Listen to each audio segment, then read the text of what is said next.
그들이 오매 사무엘이 엘리압을 보고 마음에 이르기를 여호와의 기름 부으실 자가 과연 주님 앞에 있도다 하였더니 여호와께서 사무엘에게 이르시되 그의 용모와 키를 보지 말라. 내가 이미 그를 버렸노라. 내가 보는 것은 사람과 같지 아니하니 사람은 외모를 보거니와 나 여호와는 중심을 보느니라 하시더라. 이새가 아비나답을 불러 사무엘 앞을 지나가게 하매 사무엘이 이르되 이도 여호와께서 택하지 아니하셨느니라 하니 이새가 산마로 지나게 하매 사무엘이 이르되 이도 여호와께서 택하지 아니하셨느니라 하니라. 이새가 그의 아들 7을 다 사무엘 앞으로 지나가게 하나 사무엘이 이새에게 이르되 여호와께서 이들을 택하지 아니하셨느니라 하고 또 사무엘이 이새에게 이르되 내 아들들이 다 여기 있느냐. 이새가 이르되 아직 막내가 남았는데 그는 양을 지키나이다. 사무엘이 이새에게 이르되 사람을 보내어 그를 데려오라. 그가 여기 오기까지는 우리가 식사 자리에 앉지 아니하겠노라. 이에 사람을 보내어 그를 데려오매 그의 빛이 붉고 눈이 빼어나고 얼굴이 아름답더라. 여호와께서 이르시되 이가 그니 일어나 기름을 부으라 하는지라. 사무엘이 기름불병을 가져다가 그의 형제 중에서 그에게 부었더니 이 날 이후로 다윗이 여호와의 영에게 크게 감동되니라. 사무엘이 떠나서 라마로 가니라. 주님의 이름으로 평안의 인사를 드립니다. 하나님께서 저와 여러분 사이에 함께 하시기를 간절히 바랍니다. 우리가 늘 이야기하는 것처럼 시간은 우리가 어쩔 수 없는, 우리 힘으로 어쩔 수 없는 영역입니다. 붙들려고 해도 어쩔 수 없이 지나가는 것이 시간이죠. 그러다 보니 시간의 흐름에 따라 나이를 먹고 나이를 먹으면서 또 역할이라는 것들이 생기게 됩니다. 그리고 그 역할에 따라서 우리에게 주어진 삶에 따라서 평가가 주어지기도 하죠. 제일 쉬운 평가, 눈에 잘 보이는 것은 세상의 기준으로 보는 평가입니다. 잘했다, 못했다, 성공했다, 이런 식의 평가를 하게 되겠죠. 혹시 여러분 중에 여러분 스스로가 자기의 평가 기준을 세우신 분이 혹시 계십니까? 대부분은 주어지는 다른 사람들이 만들어 놓은 혹은 사회가 만들어 놓은 평가 기준으로 우리의 삶을 평가하게 됩니다.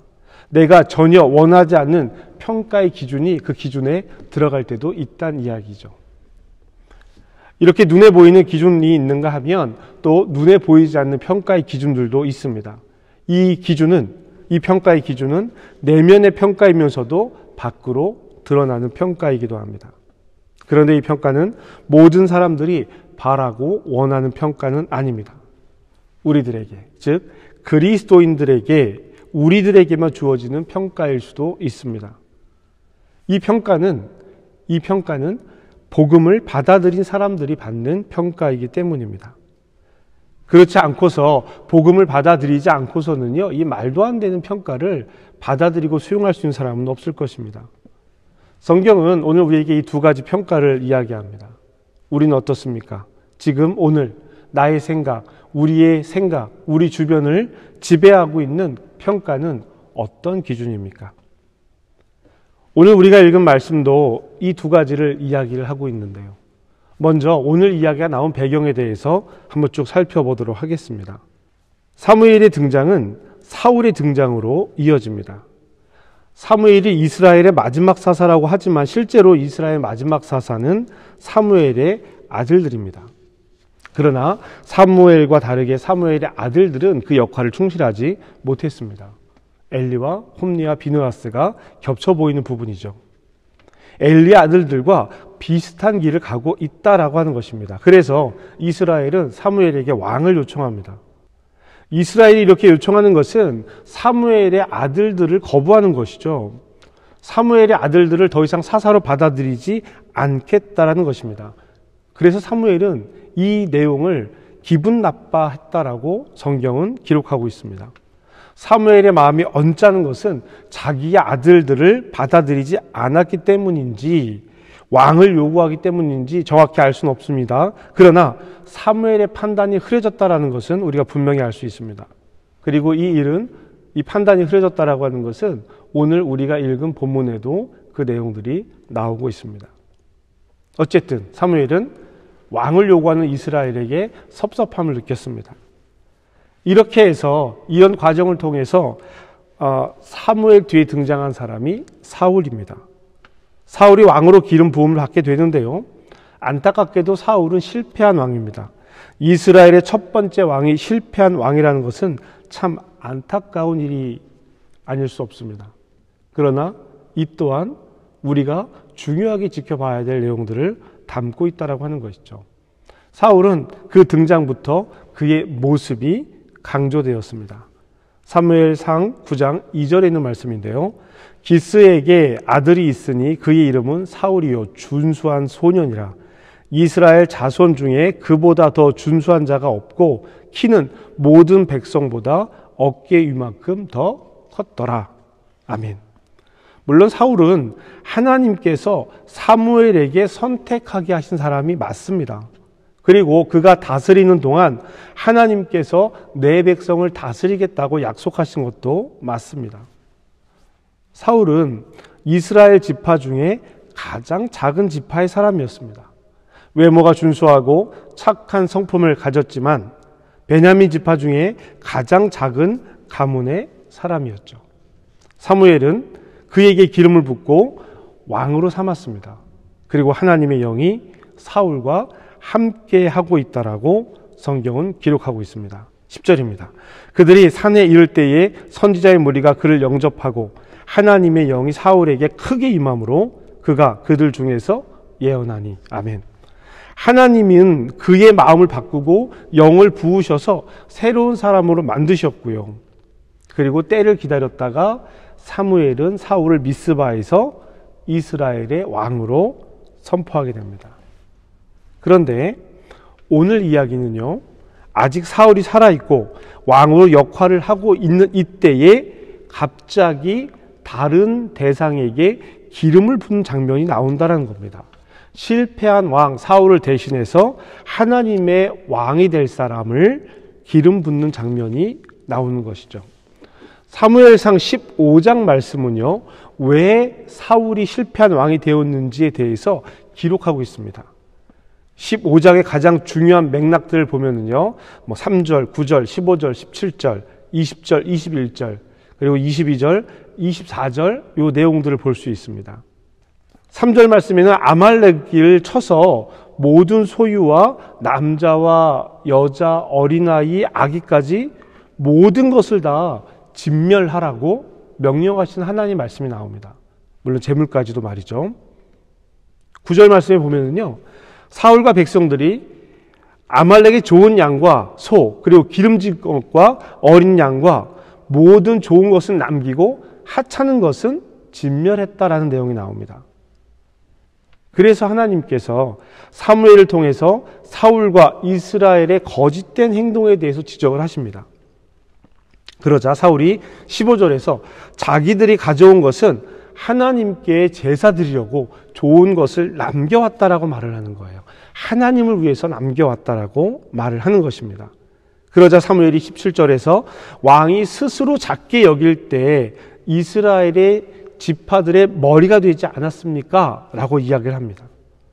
그러자 사울이 다시 말합니다. 20절과 21절인데요. 여호와의 말씀을 순종했고 아말렉을 무찔렀고 진멸했습니다. 다만 하나님께. 그런데 여기서 뭐라고 표현을 하고 있냐면요, 당신의 하나님 여호와라고 표현을 하고 있습니다. 사무엘의 하나님이라고 표현하고 있는 것이죠. 당신의 하나님께 제사를 드리려고 양과 소를 가져왔다라고 말을 합니다. 그러자 사무엘이 다시 말을 하죠. 여호와께서는 제사보다 순종을 더 좋아하시고 하나님의 말씀을 듣는 것이 순양의 기름보다 더 하나님이 좋아하신다라는 말씀을 전합니다. 왕이 여호와의 말씀을 버렸으니 여호와께서 왕을 버리실 것입니다 라고 이야기를 하죠. 그러자 그때서야 사울이 내가 백성들을 두려워해서 그들의 말을 들었다라고 고백하면서 자신의 범죄 사실을 말하게 됩니다. 사랑하는 성도 여러분, 어떻습니까? 사울은 하나님의 말씀을 들었습니까? 안 들었습니까? 일부만 들었다고요? 일부만 들은 것은 들은 걸까요? 안 들은 걸까요?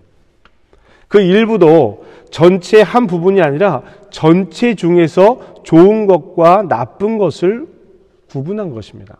소면 소, 양이면 양, 그 중에서 어떤 것을 선택한 것이 아니라 그것들 중에서 좋은 것과 그것들 중에서 나쁜 것을 구분한 거죠. 그리고요, 아말렉의 왕인 아각을 살려두었습니다. 하나님의 말씀, 진멸의 말씀 중 일부만 들은 것이 아니라 이 일부만 들었다고 하는 것은 그 말씀 자체를 어긴 것이라는 것이죠. 이제 그에 대해서 말하는 사무엘에게 변명을 하기 시작하는 거예요. 그 변명의 내용이 뭐였습니까? 하나님에게 좋은 것으로 제사를 드리기 위해서 좋은 것을 남겨왔다라고 이야기합니다. 여러분, 이 부분은요, 자칫 이렇게 들릴 수 있습니다. 범죄의 대가로 얻은 수익으로 하나님께 헌금하고 봉사하겠다라는 것이죠.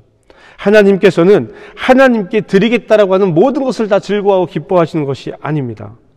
우리의 모든 죄를 용서하시고 우리를 넉넉히 안아주실 하나님의 사랑이지만 자신의 아들을 대속물로 이 땅에 보내셔서 우리를 구원하시고자 하시는 하나님이시지만 거짓으로 드려지는 것, 하나님의 이름을 망령되이 일컬으면서 드려지는 것에 대해서 기쁨으로 받지 않으신다라는 거예요. 오히려 그것을 거절하신다라고 하는 것입니다. 사무엘은 그런 사울에게 스스로 작게 여겼던 그때, 왜 그때를 기억하지 못합니까? 가장 작은 베냐민 지파에서 가장 작은 집안에 있는 당신을 왕으로 삼지 않았습니까? 왜 그것을 기억하지 못합니까? 라고 이야기하는 거예요. 그런데 답답하게도 사울은 아직도 그 이야기를 알아듣지 못합니다. 여전히 여호와의 목소리를 들었고 그에 따라 아각을 잡아오고 아말렉 사람을 진멸하고 마땅히 멸한 것은 다 멸했지만 그 중에서 좋은 것은 하나님께 드리려고 가져오지 않았느냐라고 항변하는 거예요. 아각은 아말렉 사람이 아닙니까? 오히려 가장 중요한 아말렉 사람입니다. 답답하게도 이 이야기를 반복하고 있는 거예요. 하나님의 명령을 따라 모두 죽이고 아각만은 데려왔습니다 라고 말하고 있는 거예요. 하나님의 명령을 따라 좋은 것은 다 가져오고 나쁜 것만 진멸했습니다 라고 말하는 거예요. 사울의 이야기는 억울한 마저 보입니다. 내가 도대체 무엇을 잘못했는지 모르겠다라는 거예요. 하나님 말씀 다 들었지 않았느냐? 다만 하나님께 드리려고 좋은 것을 가져오지 않았느냐? 라고 하는 것입니다. 이렇게까지 했는데 칭찬은 안 해주고 왜 내 탓을 하고 있습니까? 라고 말하는 것처럼 보여요. 얼마나 답답한 노릇입니까? 아각은요, 아말렉 사람 중에 하나가 아니라 그 나라의 왕이었다라는 거예요. 사울은요, 아각을 끌고 오면서 사람들 앞에서 자신의 승리를 자랑하고 싶었습니다. 아말렉의 왕인 아각을 사람들 앞에 끌고 와서 그를 업신여기며 자랑하고 싶었던 거예요. 사람들에게 좋은 전리품을 가져오면서 자신의 승리를 기뻐하고 싶었던 것입니다. 그러나 정작 하나님께서 말씀하시자 자기의 속마음을 감추고요, 하나님을 위해서, 하나님께 제사 드리기 위해서 이것은 남겨왔을 뿐 아무런 의미가 없습니다 라고 말합니다. 우리는 하나님의 말씀을 다 따르지 않았느냐라고 항변하고 있어요. 일부를 어겼으나 그것은 하나님을 위해서 어긴 것이지 우리를 위해서 어긴 것이 아니라고 거짓말을 하고 있는 것입니다. 하나님의 이름을 빌려서 자기의 성공을 자랑하는 사람들이 참 많이 있습니다. 모든 것이 하나님께 영광입니다 라고 말하지만 하는 일을 보면 결국 자신의 이익을 위해서 하나님의 이름을 망령되이 일컫는 경우가 많다라는 것입니다. 사무엘은 사울에게 이렇게 말합니다. 22절이죠. 사무엘이 이르되 여호와께서 번제와 다른 제사를 그의 목소리를 청종하는 것을 좋아하신 같이 좋아하시나이까? 순종이 제사보다 낫고 듣는 것이 순양의 기름보다 나으니. 아멘. 사울이 이 말을 듣고 자기의 마음을 돌렸을까요? 그렇지 않습니다. 지금까지 한 행동을 보면 그렇지 않습니다. 23절 후반절에 왕이 여호와의 말씀을 버렸으니 여호와께서도 왕을 버려 왕이 되지 못하게 하셨나이다 하니. 아멘. 이때서야 자기가 더 이상 왕의 자리를 지키지 못할 것이다 라는 이야기를 듣고 나서야 사무엘에게 용서를 구합니다. 그런 와중에도요, 백성들을 두려워해서 그렇다고 백성들에게 문제를 돌리는 것을 봅니다. 사울은요, 자신의 왕의 자리를 위협받기 전까지 내가 무엇을 잘못했단 말인가? 나는 하나님의 명령을 따라서 전쟁에 목숨을 걸고 참여했고 마지막까지 명령을 지켰습니다. 다만 아각을 살려두고 다만 좋은 것과 소금 몇을 남겼을 뿐입니다. 그것도 제사를 위해서, 하나님께 드리는 제사를 드리기 위해서라고 거짓말하고 있는 것입니다. 거짓과 핑계만이 있습니다. 자신의 자리가 위협받기 전까지 하나님 앞에서 자신의 잘못을 돌아보지도 않았습니다. 하나님의 명령은 단지 한 가지였습니다. 진멸하라. 남자와 여자, 어린아이와 갓난아기까지, 양과 낙타, 낙이, 아말렉의 모든 소유를 진멸하는 것이었습니다. 여기에는 다른 조건이 없었어요. 조건은 누가 만든 겁니까? 사울이 만들어내고 있는 겁니다. 이것이 사울의 실패의 시작입니다. 하나님의 영이 함께하던 사울에게서 하나님의 영이 떠나게 됩니다. 여러분, 이 교훈을 잘 생각하셔야 합니다. 이런 일들이 폭풍같이 일어나고 나서 오늘 다윗이 등장하게 됩니다. 사울의 등장과 다윗의 등장은 매우 다릅니다. 그러나 사무엘은 여전히 눈에 보이는 것들을 좋아하게 되죠. 6절 말씀입니다. 그들이 오매 사무엘이 엘리압을 보고 마음에 이르기를 여호와의 기름 부으실 자가 과연 앞에 있도다 하였더니. 아멘. 사무엘이요, 맏형 엘리압을 보자 이 사람이 왕이 될 사람이구나 라고 생각했습니다. 앞서 9장 2절에 있었던 사무엘의 등장 모습, 사울의 등장 모습과 여러분 한번 비교해 보시기 바랍니다. 사울의 등장 모습, 엘리압의 모습 비슷하죠. 그러자 하나님께서 사무엘에게 이렇게 말씀하십니다. 여호와께서 사무엘에게 이르시되 그의 용모와 키를 보지 말라. 내가 이미 그를 버렸노라. 내가 보는 것은 사람과 같지 아니하니 사람은 외모를 보거니와 나 여호와는 중심을 보느니라 하시더라. 아멘. 사무엘에게 하나님께서 아주 분명하게 말씀하십니다. 겉사람을 보지 말고 속사람을 봐야 한다라는 거예요. 사무엘상 17장 28절에 보면 엘리압은 다윗이 골리앗이 하나님의 군대를 모욕하는 장면을 보고 막 화를 내는 장면이 나오는데요. 그때 다윗에게 화를 냅니다. 양들은 누구에게 맡기고 여기 왔냐라고 호통을 치는 거예요. 그러면서 내 마음의 교만과 완악함을 내가 안다라고 하면서 전쟁을 구경이나 다니냐라고 동생을 혼을 냅니다. 자신들과 다윗을 비교하고 있습니다. 우리는 전쟁터에 참여할 수 있는 나이지만 너는 그러지 못하다라는 것을 이야기하고 있는 것이죠. 형제들 사이에서 기름 부음을 받은 다윗은 큰형이 미워하는 것 우리가 확인해 볼 수 있습니다. 하나님께서 사무엘에게 겉을 보지 말고 중심을 보라고 한 말씀, 바로 이 말씀입니다. 엘리압도 역시 사울과 같이 자존감이 낮은 사람이었습니다.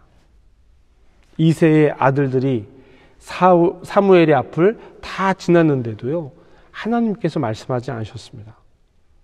그래서 사무엘이 묻죠. 다른 아들이 없느냐? 이새가 대답을 합니다.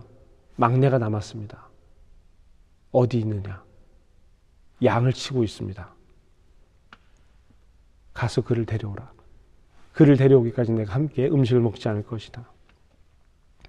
분명 사무엘이 이새와 그 아들들을 제사의 자리에 청했습니다. 그런데 이새는 다윗을 남겨두은 거예요. 양을 치라고. 그래서 그를 불러오라고 사무엘이 말한 것입니다. 그 자리에서 이 모든 것을 지켜보던 형제의 마음이 엘리압의 그 이야기와 태도로 나타난 것입니다. 기뻐하지 않는 거예요. 다른 이가 잘 되는 것을 기뻐하지 않습니다. 하나님께서 중심을 보신다라고 말씀하신 뜻이 바로 이것입니다. 12절에 이제 다윗이 등장을 합니다. 12절입니다. 이에 사람을 보내어 그를 데려오매 그의 빛이 붉고 눈이 빼어나고 얼굴이 아름답더라. 여호와께서 이르시되 이가 그니 일어나 기름을 부으라 하시는지라. 아멘. 이 다윗을 묘사하고 있는 모습은요, 얼굴이 붉고 눈이 빼어나고 아름답다, 이 말은 어려 보인다라는 이야기입니다. 멋지고 키가 크고 어깨 하나 위에 머리가 있을 만큼 키가 크고 준수한 것이 아니라 어리다라는 뜻으로 이야기를 하고 있는 것입니다. 그리고 하나님은 그 다윗을 보자, 그 어린 다윗을 보자, 이가 그니라. 이가 그니라라고 하면서 기름을 부으라고 명령하십니다. 그래서 13절, 사무엘이 기름 뿔병을 가져다가 그의 형제 중에서 그에게 부었더니 이날 이후로 다윗이 여호와의 영에 크게 감동되니라. 사무엘이 떠나서 라마로 가니라. 아멘. 사랑하는 성도 여러분, 오늘 우리는 다윗이 어린 나이에 기름 부음을 하는 장면을 보았습니다. 그러나 이 이야기의 앞선 이야기들을 먼저 살펴보았어요. 왜 그렇게 되었을까? 무엇이 사울을 그렇게 만들었고 무엇 때문에 지금 다윗이 기름 부음을 받고 있는 것일까? 사울은 자신이 작은 지파, 작은 가문의 사람이었으니까 자신을 지켜줄 사람들이 없다고 생각했을지도 모릅니다. 그래서 싸움에서 이겼을 때 더 자신을 드러내고 사람들의 마음을 더 사고 싶었을 것입니다. 왕을 잡아와서 사람들 앞에서 자신의 강함을 드러내고 싶었을 것입니다. 좋은 것들을 전쟁에 참여한 사람들에게 나눠주면서 내가 여러분의 왕입니다라고 환심을 사고 싶었을 것입니다. 결국 사람들의 마음을 얻으려고 하나님의 마음을 잃어버렸습니다. 우리가 하나님 앞에 사울처럼 일부만 하나님께 드리며 전부를 드리는 것처럼 순종하는 것처럼 갖는 태도는 혹시 있지 않을까요? 하나님께서 명령하신 것들 중에서 내가 지키고 싶은 것 일부만 지키면서 나는 하나님의 명령을 지켰습니다. 다만 이러한 일들은 이러한 이유 때문에 하지 못했습니다. 라고 말하고 있는 것은 아닐까요? 이 정도만 하면 하나님께서 나머지는 다 알아서 해주시겠지 라는 생각을 갖고 있지는 않습니까? 성도 여러분, 우리의 신앙 태도, 우리의 삶의 태도를 살펴봅시다. 내가 즐기고 내가 누리는 것들 다 하고 나서 남는 시간에 여가 활동처럼 교회에 오고 예배를 드리고 평소 신앙생활에서 남는 시간에 말씀 보고 기도하는 것, 이렇게 여가 생활처럼 신앙생활하는 것은 아닌지요. 또 한 가지 살펴봅시다. 우리가 평소 주일에 교회에 열심히 나오고 교회 다른 모임도 열심히 참여합니다. 그런데 그 중심에 무엇이 있습니까? 기도하고 말씀 읽고 신앙생활을 열심히 하고 있는데 그 중심에 무엇이 있는가란 말입니다. 결국 하나님께서 다 보십니다. 여기 두 가지 평가가 있습니다. 우리는 어떤 평가 기준을 따르고 싶으십니까? 아니, 어떤 평가 기준을 따르고 있습니까? 우리 모두가 함께 생각해 봐야 할 문제입니다. 또 더불어서 나의 핑계는 무엇인가? 반복되는 핑계는 무엇인가? 정직하게 우리의 속사람들을 들여다봐야 합니다. 저는 하나님의 마음에 흡족한 삶이 되었으면 좋겠습니다. 핑계대고 거짓말하는 삶이 아니라 후회하고 회개하는 삶을 살았으면 좋겠다라는 이야기예요. 겉으로 보이는 삶이 안전하고 커다란 삶이 아니라 내면에 기쁨이 넘치는 그런 삶을 살기를 바랍니다. 저와 여러분이 함께 그 길, 예수께서 보이시고 알려주신 평화의 길을 걷기를 주님의 이름으로 축복합니다. 함께 그 길을 가는 기쁨, 외롭지 않은 삶의 기쁨이 넘치기를 주님의 이름으로 축복합니다. 여러분, 여기 두 평가가 있습니다. 그 사이에 우리가 있습니다. 우리는 어느 길을 선택할 것인가? 오늘 저와 여러분의 결단이 이 자리에서 함께 이루어지기를 주님의 이름으로 축복합니다.